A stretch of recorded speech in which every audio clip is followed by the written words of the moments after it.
CSI கிறிஸ்துவர் ஆலயம் அன்னூர் திருச்சபை மக்களாகிய உங்கள் யாவரையும் ஆண்டவராகிய இயேசு கிறிஸ்துவின் நாமத்தினாலே அன்போடு கூட வாழ்த்தி வரவேற்றுக் கொள்கின்றோம். கண்களை மூடி ஆண்டவர் நோக்கி ஜெபம் செய்து இந்த புதிய மாதத்திற்குரிய முதல் ஞாயிற்றுக்கிழமை நாளுக்கான ஆராதனை வேலையை நாம் தொடங்குவோம். ஜெபம் செய்வோம். ஜீவனுள்ள தேவனே, ஆவியே வாரும். ஜீவனுள்ள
மனமகிழ்ச்சியான இந்த புதிய மாதத்தின் முதல் ஞாயிற்றுக்கிழமை நாளுக்காக கோடான ஒரு ஸ்தோத்திரங்களை எடுத்துக் கொள்கிறோம். இயேசு சுவாமி, கடந்து போன 4 மாத காலங்களிலும் கர்த்தருடைய காருண்யம் திருச்சபை மக்களாக எங்களை அதுவே மூடி மறைத்து பாதுகாத்து வழிநடத்தி வந்திருந்த எல்லா தயவையும் எண்ணி பார்த்து அதுவே உடைய நாமத்தை நாங்கள் ஸ்தோத்திரிக்கிறோம், துதிக்கிறோம், மகிமைப்படுத்துகிறோம். இயேசு சுவாமி, புதிய மாதத்திற்கு பிரவேசித்திருக்கிற நாங்கள் புதிய கர்த்தருடைய ஆசீர்வாதத்தை பெற்றுக்கொண்டு நல்ல சாட்சிகளாக உலகத்தில் வாழ்வதற்கு எங்களை ஒவ்வொருவருக்கும் கிருபை பாராட்டும்.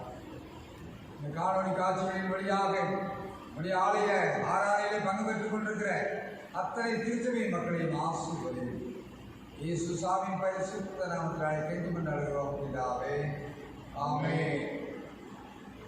நாம் யாவரும் நம்முடைய இல்லங்களிலே இருக்கின்ற பொழுதுதானே நம்முடைய கரங்களில் உள்ள கீர்த்தனை பாடல்களில் 224வது கீர்த்தனை பாடலை நாம் யாவரும் சேர்ந்து பாடுவோம். தாசரே கரணியை அன்பாய் இயேசுவுக்கு சொந்தமாக்குவோம் என்ற கீர்த்தனை பாடலை நாம் சேர்ந்து பாடுவோம். அதில் முதலாவது சரணம், 2வது சரணம், கடைசி சரணம் ஆகிய சரணங்களை நாம் பாடுவோம். முதல் சரணம், 2வது சரணம், கடைசி சரணம், 3 சரணங்கள் மட்டும் நாம் பாடுவோம். தாசரே கரணியை அன்பாய் இயேசுவுக்கு சொந்தமாக்குவோம். நேசமாய் இயேசுவை கூறுவோம், அவரை காண்பிப்போம், மாவிருள் நீக்குவோம், வெளிச்சம் வீசுவோம். தாசரே இக்கரணியை அன்பாய்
நீந்தனவே தாசரே இத்தரணி என்றாய் இயேசுவுக்கு சொந்தமாக்குவோம் மார்க்கம் தப்பி நடப்போரை சற்று வழிக்குள் வந்திட சேர்த்திடுவோம் ஊக்கமாக ஜெபித்திடுவோம் நாம் முயன்றிடுவோம் நாம் உழைத்திடுவோம் நாம் ஜெயித்திடுவோம் தாசரே இத்தரணியை அன்பார் இயேசுவுக்கு சொந்தமாக்குவோம்.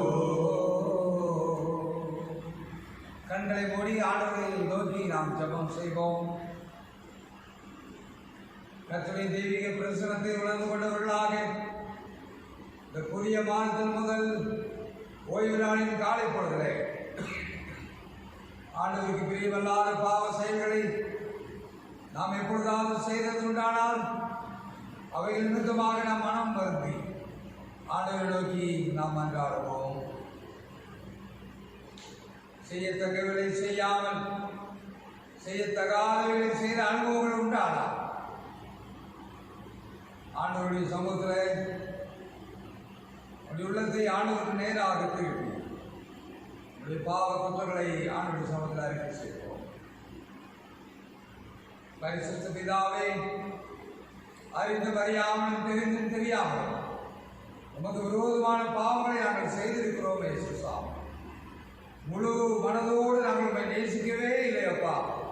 கிருபையா எங்களை பொறுத்தருளும்படியாக நம்முடைய குமாரனும் எங்களுடைய ஆண்டவரும் இரட்சகருமாயிருக்கிற இயேசு கிறிஸ்துவின் பரிசுத்த இரத்தத்தினாலே எங்களை ஒருபடியாய் கழுவி சுத்திகரித்து எங்களுடைய மனசாட்சியை உயிர்ப்பிக்கும்படியாக நம்முடைய நாமத்துக்கு மகிழ்ச்சியுண்டாக வாழ்வதற்கு எங்களுக்கு அருள் தான்.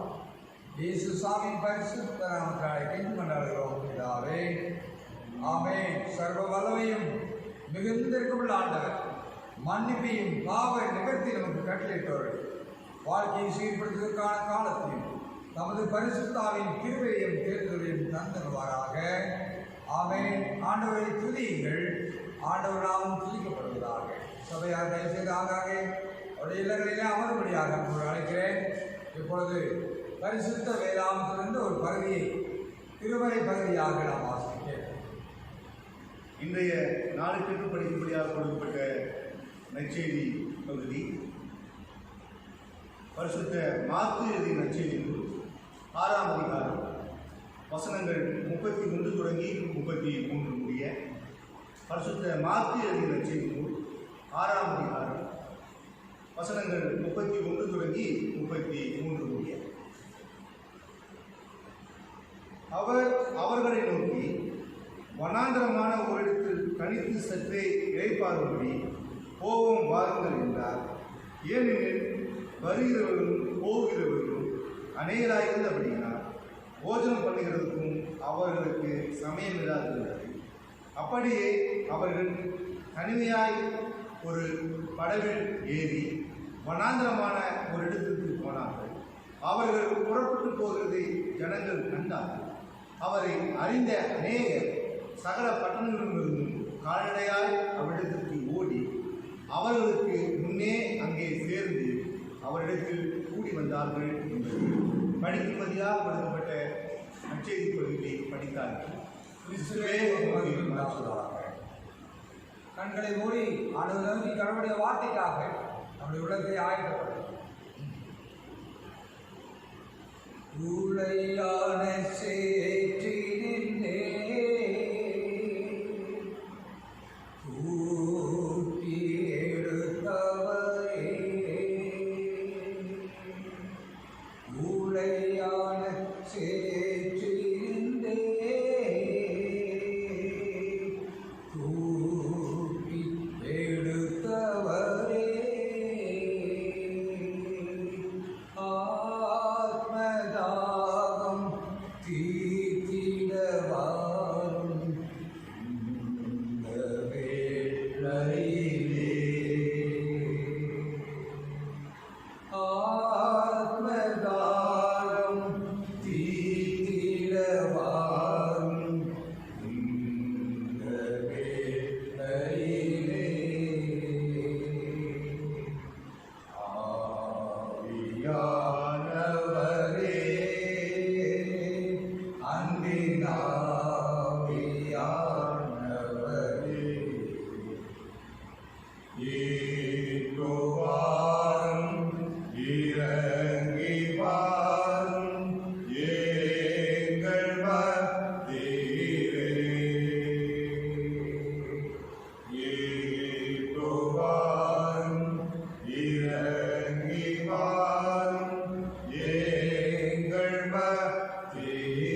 இரக்கமடையும் மீட்பெருமாகிய கர்த்தாவே, அடியேன் வாய் வார்த்தைகளும் எல்லாருடைய சமூகத்தில் ஏற்புடையதாக இருப்பதாக.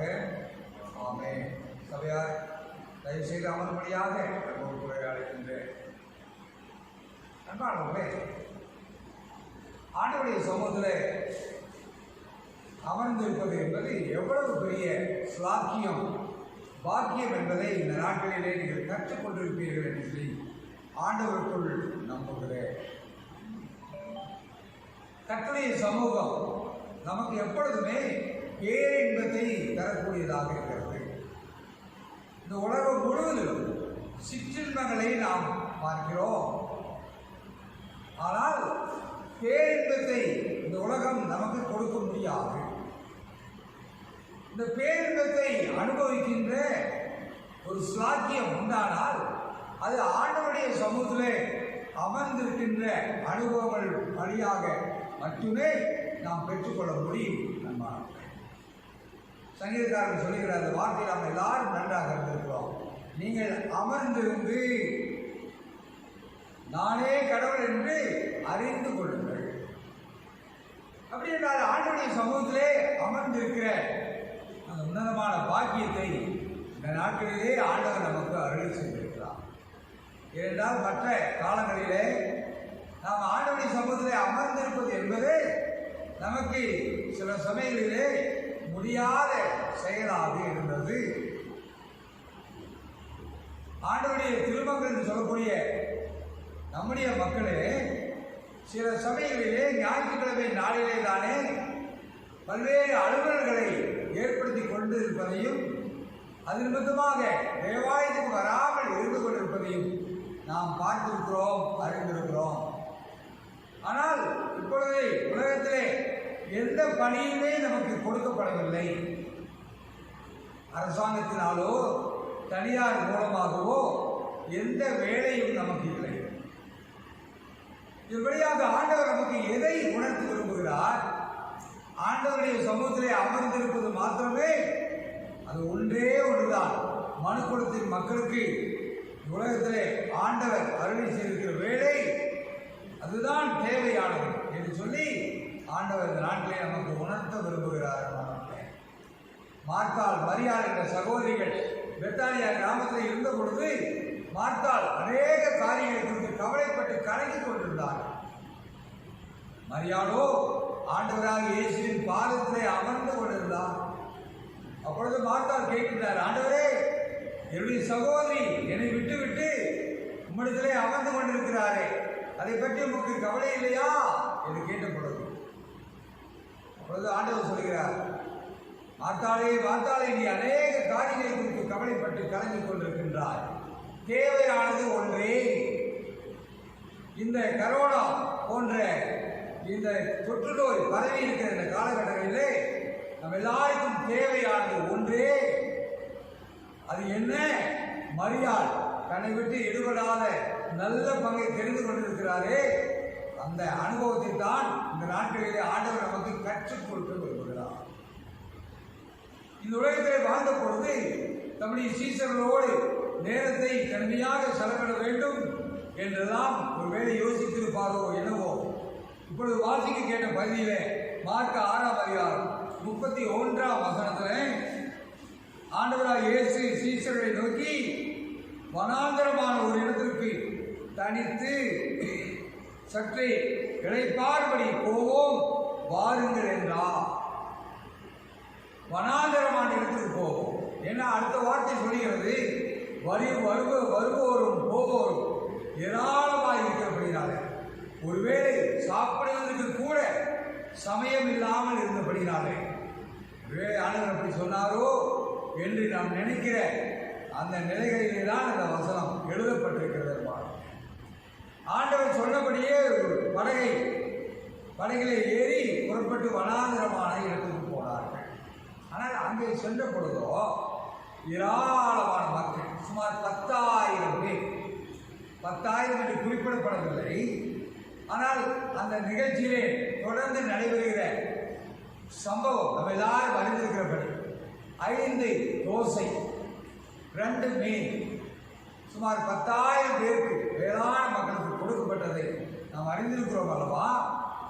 ஏனென்றால் ஆண்கள் மாத்திரம் 5,000 பேர், பிறகு பெண்கள், வாலிபர்கள், சிறுவர்கள், ஆங்காங்கே நின்று வேடிக்கை பார்த்தவர்கள் எல்லாம் கணக்கெடுத்தால் சுமார் 10,000 பேர் என்று நாம் சொல்லலாம். அந்த 10,000 பேர் கூடியிருக்கிற ஒரு பெரிய கூட்டமாக அந்த வனாந்தரமான இடத்துல ஆண்டவர் படையை விட்டு இறங்கின பொழுதோ மக்கள் திரளாய் கூடியிருந்தார்கள். அப்பொழுது ஆண்டவர் ஒருபோதும் சலித்துக் கொள்ளவில்லை. இந்த இடத்திற்கு வந்து இளைப்பாறலாம் என்று நினைத்து வந்தேன். 10,000 பேர் மக்கள் நிற்கிறார்கள் என்று சலித்துக் கொள்ளாமல் அந்த மக்களை பார்த்து ஆண்டவர் சொல்லுகிறார், இந்த மக்கள் மெய்ப்பெரில்லாத ஆடுகளைப் போல சிதறுண்டு இருக்கிறார்களே என்று சொல்லி அவர்கள் மீது மனதுருகினார் என்று அந்த வசனம் 34ஆம் வசனத்தை பார்க்கிறோம். அவர்கள் மெய்ப்பெரில்லாத ஆடுகளைப் போல இருந்தபடியால் அவர்கள் மேல் மனதுருகினார். பிறகு அவர்களுக்கு சத்தியத்தை உபதேசிக்க தொடங்கினார். திருச்சபை மக்களை ஆண்டவருக்கு பிரியமானவர்களே, நமக்காக ஊழியம் செய்வதற்கு ஆண்டவர் ஒரு நாளும் சலித்துக் கொள்கிறவர்களே. இந்த வனாந்தரத்தில் ஆண்டவரை தேடி வந்த மக்கள் திரளான மக்கள் இருக்கிறார்கள். அதை போன்று தம்மை தேடி வருகிற மக்களுக்கு அவர் எப்பொழுதும் ஊழியம் செய்வதற்கு அவர் ஆயத்தமாக இருக்கிறார். உதவி செய்வதற்கு அவர் விரும்புகிறார். நம்மை ஆசீர்வதிப்பதற்கு அவர் எப்பொழுதும் ஆயத்தமாக இருக்கிறார் என்றார். ஆகையாலே கிடைக்கப்பெற்ற இந்த நாட்டில் ஆண்டவருடைய சமூகத்திலே தனிமையாக இருக்க ஆண்டவர் நமக்கு தந்தருடைய விலையேறப்பட்டார். அப்பொழுது இந்த தனிமையாக இருக்கிற இந்த நாட்டில் நாம் என்ன செய்ய முடியும், அது என்ன செய்ய வேண்டும் என்றார். கட்டாயமாக முழங்காலில் நின்று வேதத்தை வாசிக்க வேண்டும். முழங்காலில் நின்று ஆண்டவருடைய சமூகத்தில் அவரை நோக்கி பார்த்து ஜெபிக்க வேண்டும். இரவும் பகலும் அவருடைய வேத வசனங்களை தியானிக்க வேண்டும். அப்படி தியானித்தால் நாம் பாக்கியவான்கள், பாக்கியவதிகள். அது மாத்திரமல்ல, நாம் செய்வதெல்லாம் வாய்க்கும் என்று சங்கீதக்காரர்கள் தெளிவாக. அதனாலே இந்த தனிமையான நாட்களிலே என்னை கேட்டுக்கொண்டிருக்கிற என்னுடைய அருமையான திருச்சபை மக்களே, நீங்கள் அத்தனை பேரும் பாக்கியவான்களாக மாறிவிட வேண்டும். நீங்கள் அத்தனை பேரும் பாக்கியவதிகளாக மாறிவிட வேண்டும். அதுதான் எங்களுடைய ஆசை. பல சமயங்களிலே வெள்ளிக்கிழமை தோறும் நடைபெறுகிற வேத ஆராய்ச்சி கூட்டத்திற்கு குறைவான கூட்டமாகவே வந்து கொண்டிருக்கிறோம். இனி வரும் காலத்திலே அப்படி இல்லாமல் ஒரு குடும்பத்துக்கு ஒரு நபராயும் ஆலயத்துக்கு வர வேண்டும். 254 குடும்பத்திற்கு 254 பேர் வெள்ளிக்கிழமை தோறும் வேத ஆராய்ச்சி கூட்டத்தில் பங்கு பெற வேண்டும் என்று சொல்லி நான் எதிர்பார்க்கின்றேன். அதே போன்று மாதத்துக்கு ஒரு முறை நடைபெறுகிற உபவாச ஜப கூட்டத்திற்கு ஒரு குடும்பத்துக்கு ஒருவராயும் நிச்சயமாய் வந்து பங்கேற்க வேண்டும் என்று சொல்லி நான் விரும்புகிறேன். அதனால அருமையானவர்கள், ஆண்டவருடைய சமூகத்தில் வருவது என்பது எவ்வளவு பெரிய பாக்கியம். ஆண்டவர் நம்மை பாக்கியவான்களாக மாற்றுவதற்கு தான் மகளே மகளே வாரும் வாருங்கள் வாருங்கள் என்று அழைக்கிறார்.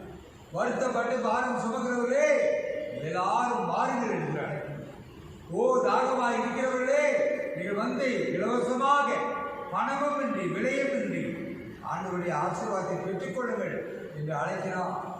திருச்சபை மக்களாகி நீங்கள் நானும் இந்த அனுபவங்களை எல்லாம் விளங்கிக் கொண்டிருந்தும் கூட ஒன்றுமே தெரியாதவரை போன்று உலகத்தை நாடி போகின்றோம். ஞாயிற்றுக்கிழமை நாளிலே தானே சில அலுவலர்களை ஏற்படுத்திக் கொள்கிறோம். சொந்த ஊருக்கு போகிறோம் என்று சொல்கிறோம், அல்லது உறவினர் வீட்டுக்கு செல்கிறோம் என்று சொல்கிறோம், அது வீடு பிரதிஷ்டை செய்கிறோம், ஏதாயிரம் சிறப்பு நிகழ்ச்சிகளை ஏற்படுத்திக் கொள்கிறோம். அதனால அருமையானவர்களே, இந்த காரியங்கள் எல்லாம் விளங்கிக் கொண்டு கர்த்தருடைய சமூகத்தில் அமர்ந்திருக்க வேண்டும் என்பது மிக மிக முக்கியமான தேவை. இன்னும் ஒரே ஒரு நிகழ்ச்சியை சொல்லி நான் நிறைவு செய்ய விரும்புகிறேன். கெத்செமனே தோட்டம், லூக்கா 22ஆம் அதிகாரத்தில் ஆண்டவராகிய இயேசு கல்லறை தூரமாக சென்று சீசர்களை விட்டுவிட்டு தனிமையாக ஜெபிக்க சொல்கிறார். எதற்காக தனிமையாக ஜெபிக்கிறார்? எல்லா நேரத்திலும் நம்முடைய சீசர்களோடு தானே இருந்து கொண்டிருந்தார். கெத்செமனே தோட்டத்தில் மாத்திரம் இப்பொழுது சீசர்களை விட்டுவிட்டு தனிமையாக செல்கிறாரே, அதற்கு என்ன காரணம்? அவர்கள் ஆண்டவருக்கு ஊக்கமான ஜெபம் தேவையாக இருந்தது.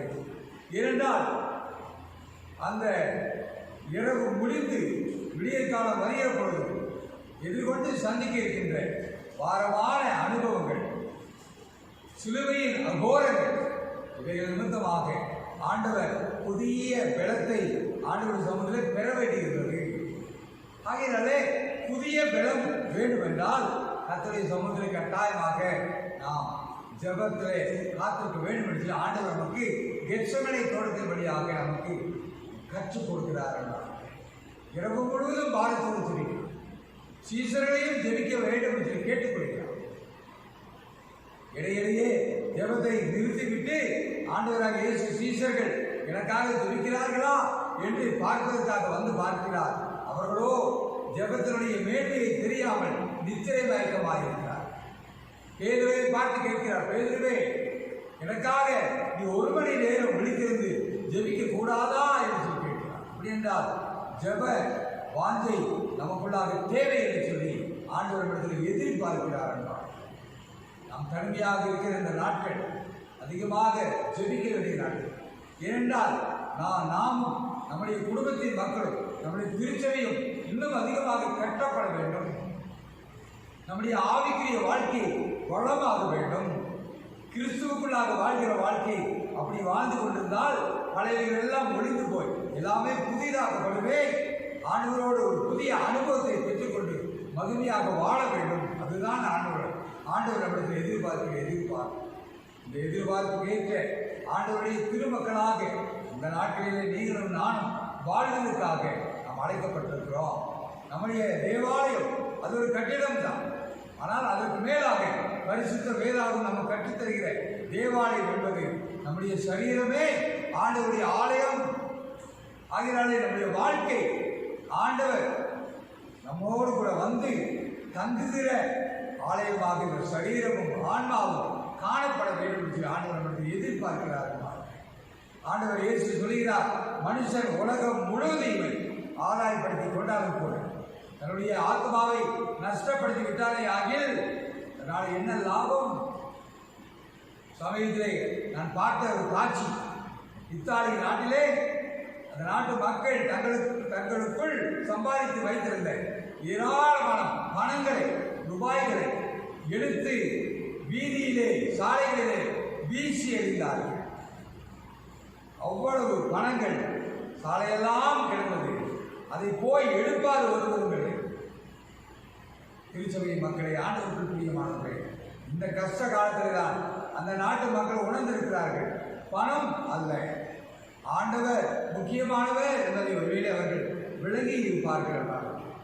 திருச்சபையின் மக்களாகி நீங்கள் நான் இதை போன்ற கொடுமையான காலங்களை ஒருவேளை சந்திப்பதற்கு முன்பதாக நாம் எல்லாவற்றையும் உணர்ந்து ஆண்டவருடைய சமூகத்தை தன்மையாக காத்திருப்பது, அது நம்முடைய ஆவிக்குரிய வாழ்க்கையினுடைய வளர்ச்சிக்காக, நம்முடைய பக்தி விருத்திக்கு ஏதுவாக நாம் இன்னும் அதிகமான ஊக்கத்தோடு ஜெபம் பண்ணி ஆண்டவர் தருகிற தெய்வீக நன்மைகளை பெற்று அனுபவிக்க இதெல்லாம் விளங்கிக் கொண்டு மகிமையாய் நம்முடைய வாழ்க்கையை அர்ப்பணித்துக் கொண்டு சாட்சிகளாக வாழ ஆண்டவர் தாமே நம் ஒவ்வொருவருக்கும் அருள் புரிவாராக. ஆமென். ஆண்டவருடைய சமூகத்தில் நான் உங்களுக்கு சொல்ல வேண்டிய அறிவிப்பை நான் சொல்லிக்கொள்ள விரும்புகிறேன். அருமையானவர்களே, நீங்கள் சந்தா கார்டுகளை அனுப்பி வைத்திருக்கிறீர்கள்.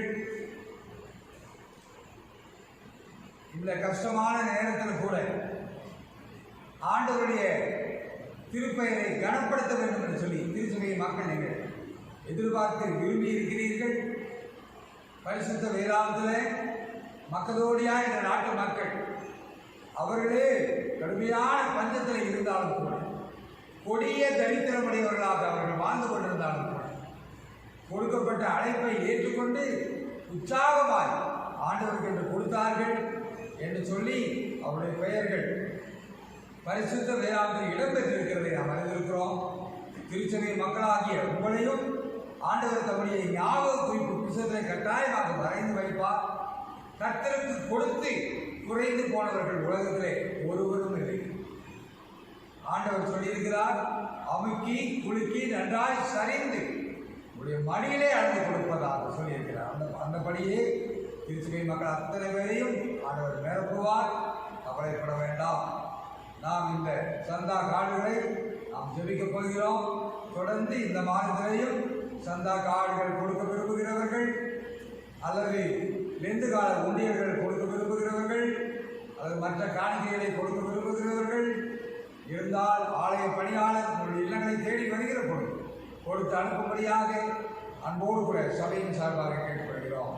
இந்த கார்டுகளை ஆண்டவர் ஆசீர்வதித்து ஜெபிப்போம்.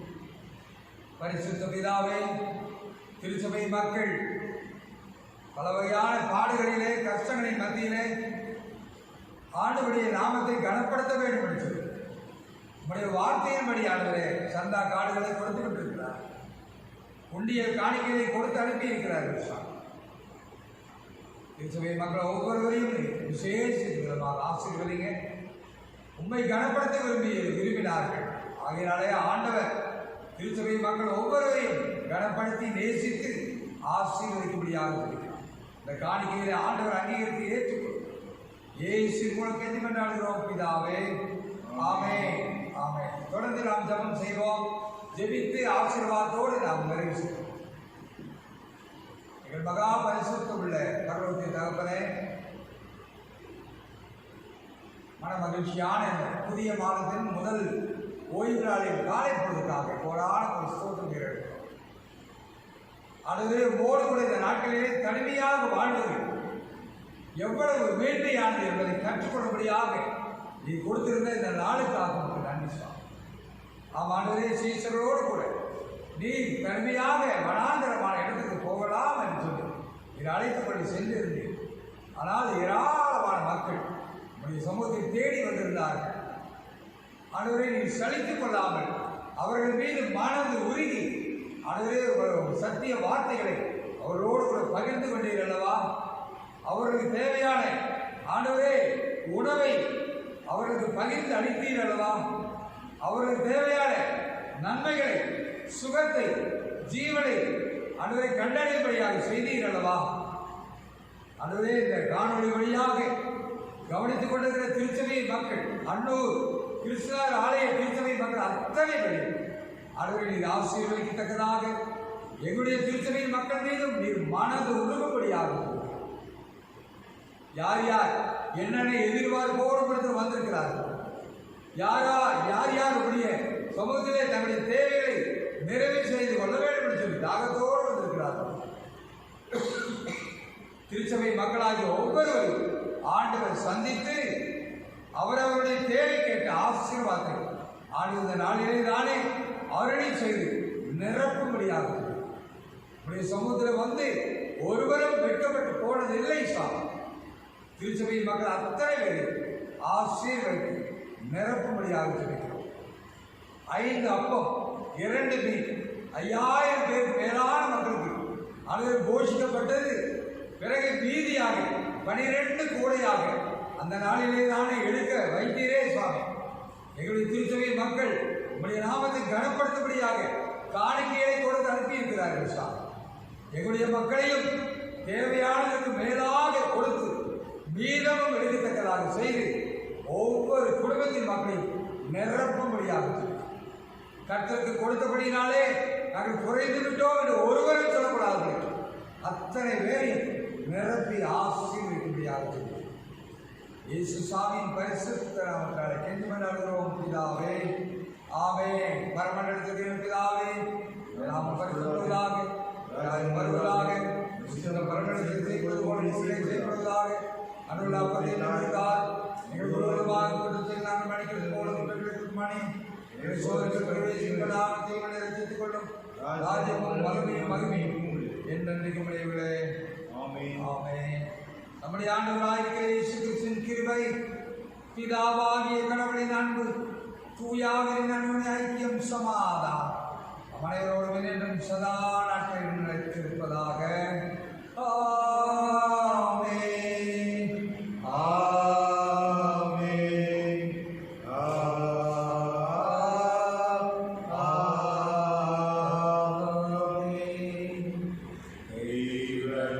ஆமென்.